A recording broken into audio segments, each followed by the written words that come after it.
Australia and Japan held the 11th 2+2 Foreign and Defence Ministerial Consultations in Melbourne, Australia yesterday, the 5th of September 2024.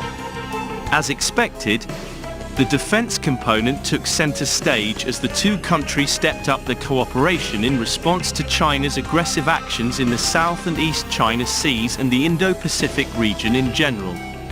Among the latest agreements made included plans for Japan to join the US in a rotation of military forces in Darwin in northern Australia, and increased joint exercises including increased cooperation in training, maintenance and deployment of F-35 fighter jets.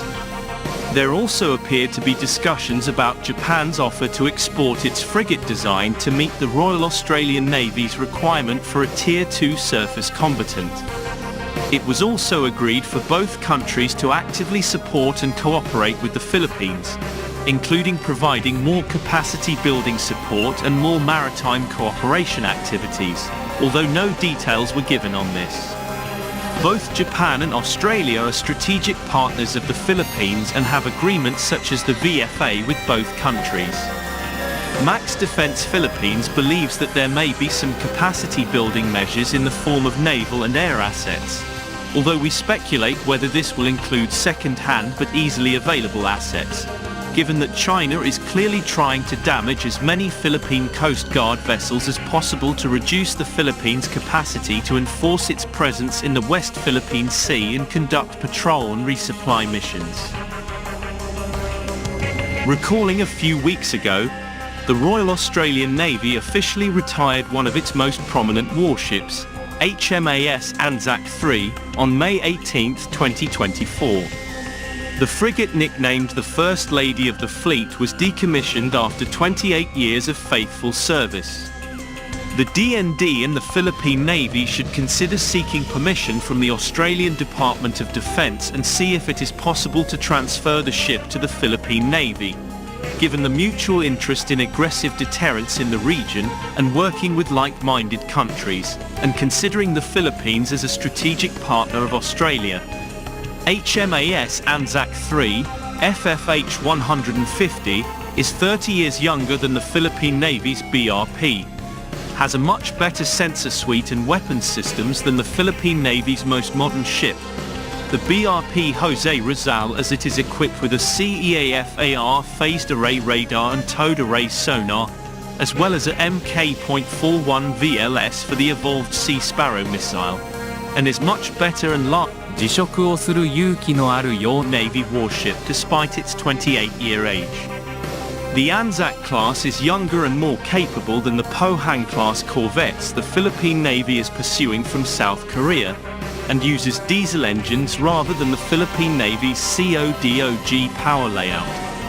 The HMAS ANZAC-class frigate FFH 150 is part of the Royal Australian Navy and has been proven in various international missions. With its advanced weapons systems, anti-submarine warfare capabilities, and strong air defence capabilities, it can be a valuable asset in dealing with various threats in regional waters. There is also apparently discussion about Japan's offer to export the design of the Tier 2 Mogami-Class frigate to the Philippine Navy. It would also be possible for allies, both Japan and Australia, to actively support and cooperate with the Philippines, including providing more capacity building support and more maritime cooperation activities. The Philippine Navy is currently in a modernization phase to strengthen its maritime defense. One option that is worth considering is the procurement of the Mogami-Class frigate, designed by Mitsubishi Heavy Industries and launched by the Japanese Navy. This ship is known for its versatility, cutting-edge technology, and sleek and efficient design. The Mogami-Class frigate is one of the modern frigates designed by Mitsubishi Heavy Industries for the Japanese Navy, JMSDF. It is smaller in size compared to a destroyer, but still equipped with advanced technology and effective weapons systems. This frigate is used for anti-aircraft, anti-ship, and counter-piracy missions, and is capable of operating in various weather conditions. In this case, we will discuss the weaponry and advantages of the Mogami-Class ships, which can be a strategic choice for the Philippine Navy. Specifications and design. The Mogami-Class ship is a new generation frigate that is about 135 meters long with a width of 16 meters and a displacement of about 3,600 tons. The stealth design of this ship makes it difficult to detect, making it ideal for modern maritime operations that require tactical operations and radar evasion. The Mogami-Class ships are equipped with a vertical launch system, VLS, that can accommodate Aegis missiles or anti-ship missiles, such as the Type 17 SSM missile. This provides a strike capability that can reach long-range targets with high precision. Up top, the ship is usually equipped with a 127mm gun, along with small arms such as 30mm and 20mm guns that can be used for self-defense against air threats and small boats. The ship is equipped with a sophisticated electronic warfare system that allows it to detect and counter threats, as well as having the ability to interfere with enemy radio signals such as drones and UAVs. The Mogami ship is also designed to support the launch of drones and UAVs that can be used for aerial surveys, intelligence, and reconnaissance missions.